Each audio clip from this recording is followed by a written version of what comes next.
आप सभी का बहुत बहुत स्वागत है आपके अपने ऑनलाइन इंस्टीट्यूट निशांत ज्ञान के यूट्यूब प्लेटफॉर्म पर। मैं नितिन उपाध्याय आप सभी का स्वागत करता हूं, अभिनंदन करता हूं आज के अपने इस बाल मनोविज्ञान के 5वें लेक्चर वीडियो में। मित्रों, आप सभी लोग जानते हैं हम लगातार आपके लिए शॉर्ट नोट्स प्रोवाइड करा रहे हैं। यह शॉर्ट नोट्स आपके लिए किस तरीके से फ़ायदेमंद होंगे यह आप परीक्षा के बाद हमसे बताइएगा। अभी हम कुछ नहीं कहेंगे। शॉर्ट नोट्स वीडियो मैं दे रहा हूं, इसका पीडीएफ भी आपको जो है टेलीग्राम चैनल पे मिल रहा है।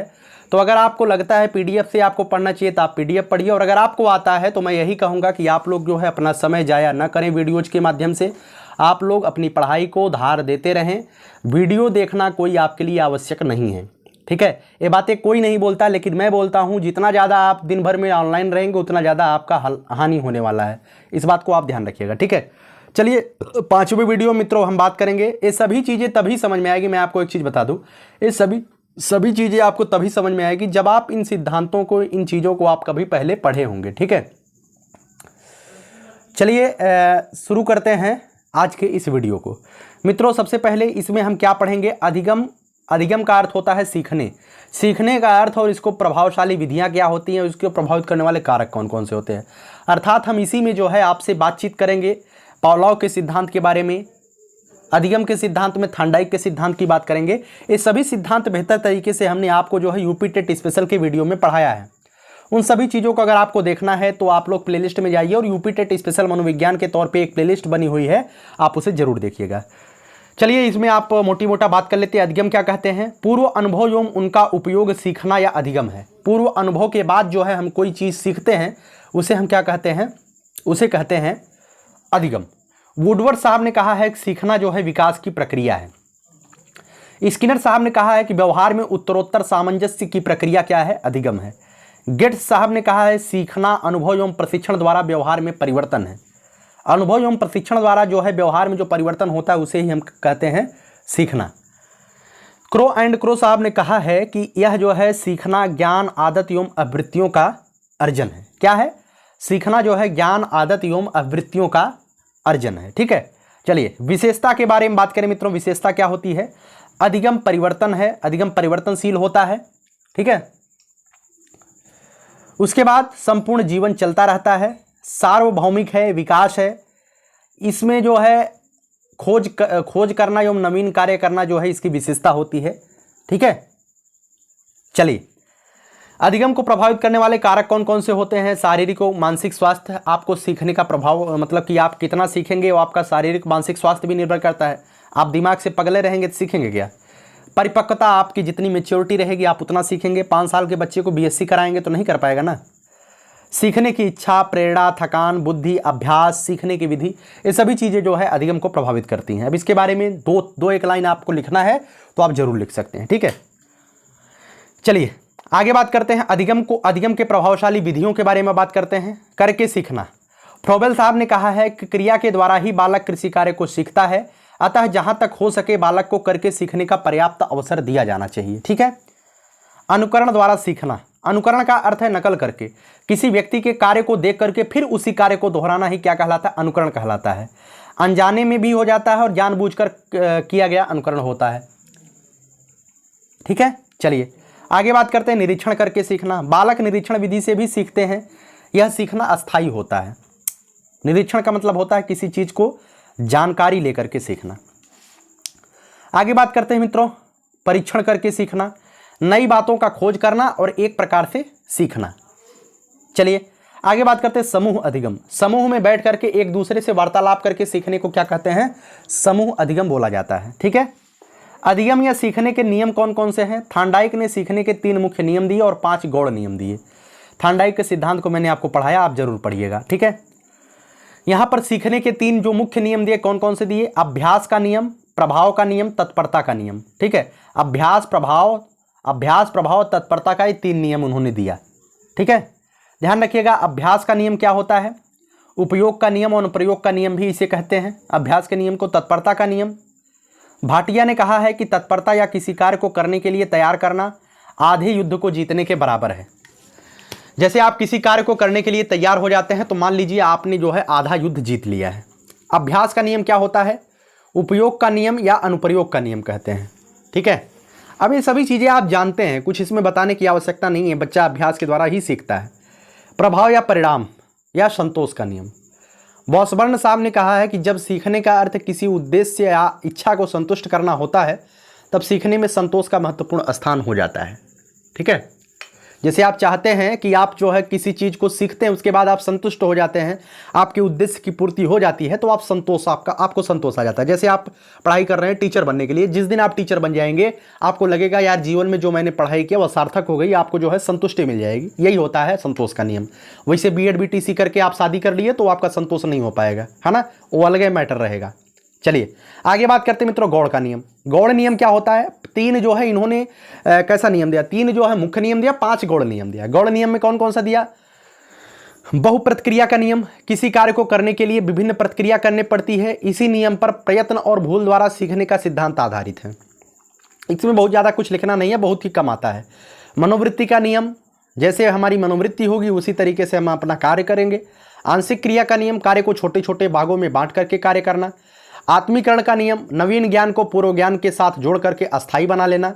संबंधी परिवर्तन नियम क्या होता है? पहले की गई किसी क्रिया को उसी परिस्थिति में दूसरी बार करना। ठीक है, चलिए अधिगम के प्रमुख सिद्धांत के बारे में बात करें मित्रों। थार्नडाइक के सीखने का सिद्धांत, पुस्तक का नाम है शिक्षा मनोविज्ञान। आपसे क्वेश्चन किया जाए कि प्रथम शिक्षा मनोवैज्ञानिक कौन थे, तो थार्नडाइक ही थे, और इनकी एक पुस्तक थी शिक्षा मनोविज्ञान, इसी में जो है इनके सीखने का नियम दिया गया। ठीक है, इसे क्या क्या कहते हैं? थार्नडाइक के संबंधवाद का नियम, संबंधवाद का सिद्धांत, उद्दीपक सिद्धांत, सीखने का संबंध सिद्धांत, प्रयत्न एवं भूल का सिद्धांत। वेरी वेरी इंपॉर्टेंट है, यूपी टेट में पूछा गया कि प्रयत्न और भूल का सिद्धांत किसने दिया था? थार्नडाइक ने दिया था। ठीक है, प्रयास एवं त्रुटि का सिद्धांत किसने दिया था? थार्नडाइक ने दिया था। ठीक, इनके सिद्धांत के बारे में मैं यहाँ पे कुछ नहीं पढ़ाऊंगा क्योंकि मैं ये चीज़ें पढ़ा चुका हूँ।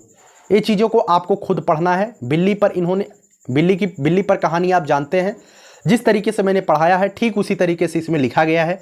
बस हम इसमें कुछ भी नहीं बोलेंगे क्योंकि आपका समय जाया करना हमारा कोई उद्देश्य नहीं है। मैंने इसे पढ़ाया है और बहुत ही बेहतरीन लेक्चर लिया है, 15-16 मिनट का लेक्चर वीडियो है। सिद्धांत का शैक्षिक महत्व क्या क्या है? मंदबुद्धि के बालकों के लिए उपयोगी है। धैर्य एवं परिश्रम के गुण विकास होता है। परिश्रम के प्रति आशा का संचार होता है। अनुभव द्वारा लाभ उठाने की क्षमता का विकास होता है। सभी चीजें आप जानते हैं। सभी चीजों के ऊपर केवल थार्नडाइक के सिद्धांत के ऊपर मैंने जो है 15 मिनट का लेक्चर वीडियो लिया है। ठीक है, उन लेक्चर वीडियो को अगर आपको देखना है, 15-15 मिनट का वीडियो है, सेकंड पे करके देख लीजिए, आपका सारा कुछ क्लियर हो जाएगा।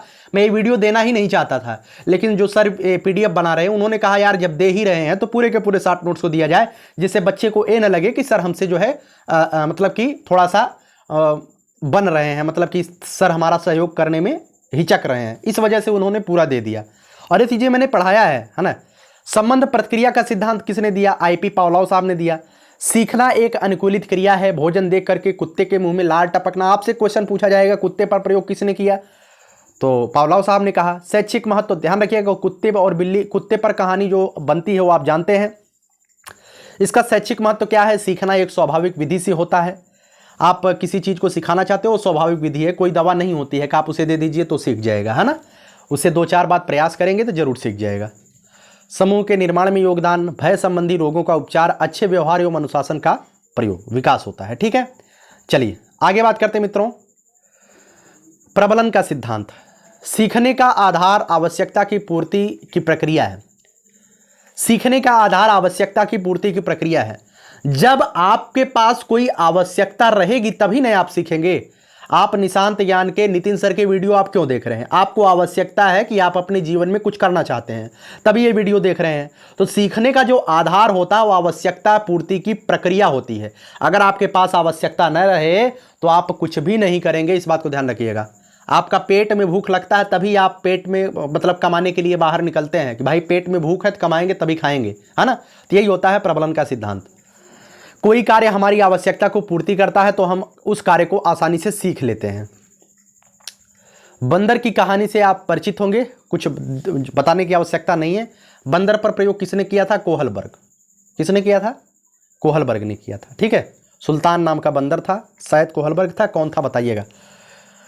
शैक्षिक महत्व क्या है? यह सिद्धांत उद्देश्य और लक्ष्य की प्राप्ति पर बल देता है, बालकों की आवश्यकता पूर्ति पर बल देता है, पुरस्कार दंड पर प्रकाश डालता है, रोचक शिक्षा का प्रचलन कराता है।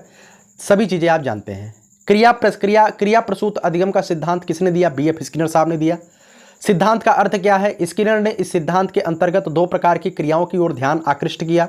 क्रिया प्रसूति एवं उद्दीपन, अर्थात क्रियाएं जो है उद्दीपन के द्वारा ही होती हैं। समझिएगा मित्रों, बाल मनोविज्ञान में जब हम अधिगम के सिद्धांतों को पढ़ते हैं तो इसमें जो है उद्दीपक का अर्थ होता है टारगेट, और जब आपके सामने टारगेट रहेगा तो आप जो है अंतर क्रिया करेंगे, अर्थात आप कोई ना कोई क्रिया जरूर करेंगे। आपके पास टारगेट हो और आप बिना क्रिया के उस टारगेट को प्राप्त कर लें, ये तो गलत, मतलब आप पाएंगे नहीं, है ना। शादी करने के लिए भी रात भर आपको जगना पड़ेगा, तभी आपकी शादी होगी। आपका टारगेट है शादी करना तो रात में जगना पड़ेगा, है ना।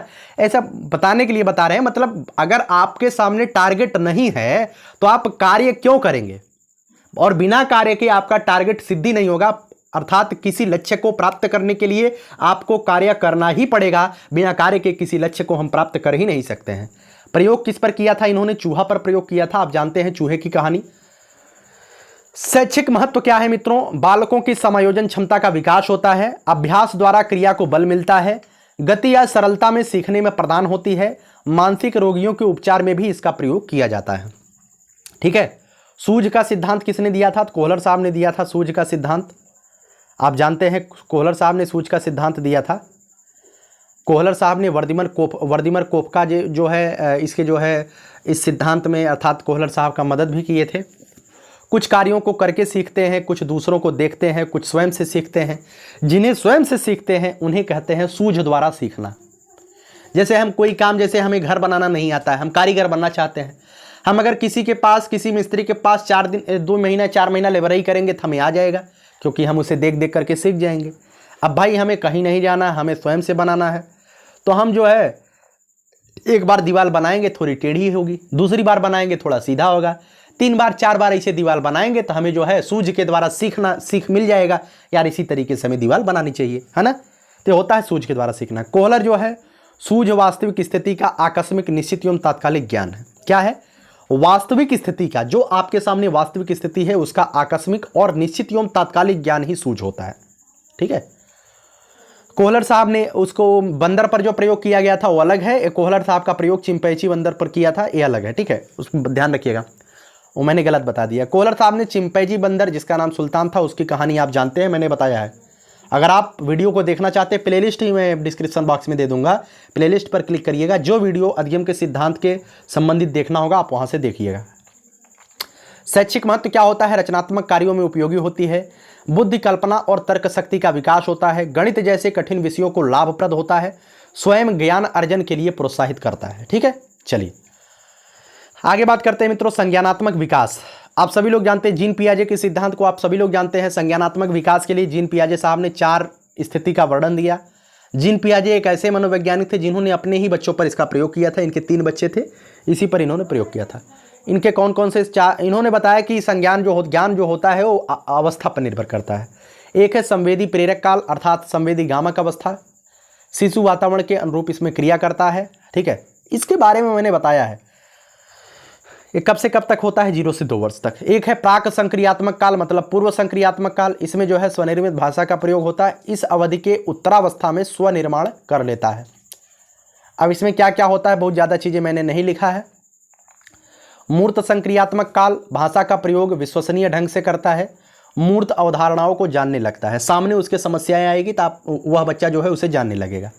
चौथा है औपचारिक संक्रियात्मक काल, इसमें जो है अमूर्त तथ्यों पर बच्चा विचार करने लगता है। इसका सबसे ज़्यादा पूछा जाता है यही वर्ष। संवेदीगामक अवस्था 0 से 2 वर्ष, पूर्व संक्रियात्मक अवस्था 2 से 7 वर्ष, मूर्त संक्रियात्मक अवस्था 7 से 11 वर्ष, और 11 वर्ष से ऊपर की अवस्था औपचारिक संक्रियात्मक अवस्था, या उसे अमूर्त संक्रियात्मक अवस्था भी कहते हैं। इसमें जो है बच्चा भविष्य के परिणाम को भी जानने लगता है। ठीक है, इस वीडियो को यहीं तक रखते हैं। यह वीडियो कैसी लगी कमेंट बॉक्स में जरूर बताइएगा। और भी जो चीज़ें आपको चाहिए, जैसे कि मैं मनोविज्ञान तो अभी समाप्त ही करूँगा, मनोविज्ञान के शॉर्ट नोट्स वीडियोज आपको दिए जा रहे हैं। उसके बाद आप वीडियो देखते हैं या नहीं देखते हैं, मुझे उससे कोई फर्क नहीं पड़ता है, लेकिन मैं अपना काम पूरी ईमानदारी, तन्मयता और प्रतिबद्धता के साथ हमेशा करता हूँ, आगे भी करता रहूँगा, और हमेशा पहले पीछे भविष्य भूतकाल में मैं करता था। ठीक है, निश्चित रूप से आपके लिए एक वीडियो मैं दिन भर में प्रोवाइड कराता हूँ, तो प्रोवाइड कराता रहूँगा, चाहे कोई इसे देखे या ना देखे, ये हमारा कार्य है, मैं करता रहूँगा। ठीक है, लेकिन आपकी कोई मजबूरी नहीं है कि आप वीडियो देखें। अगर आपको आता है तो आप पढ़ाई करिए इत्मीनान से, क्योंकि आपकी परीक्षा आपके सामने है। ठीक है, चलिए फिर से कहूँगा, यही जज्बा रहा तो मुश्किलों का हल भी निकलेगा। जमी बंजर हुई तो क्या वहीं से जल भी निकलेगा। न हो मायूस न घबरा इस अंधेरे से मेरे साथी, इन्हीं रातों के दामन से सुनहरा कल भी निकलेगा। बहुत बहुत धन्यवाद। जय हिंद, जय भारत।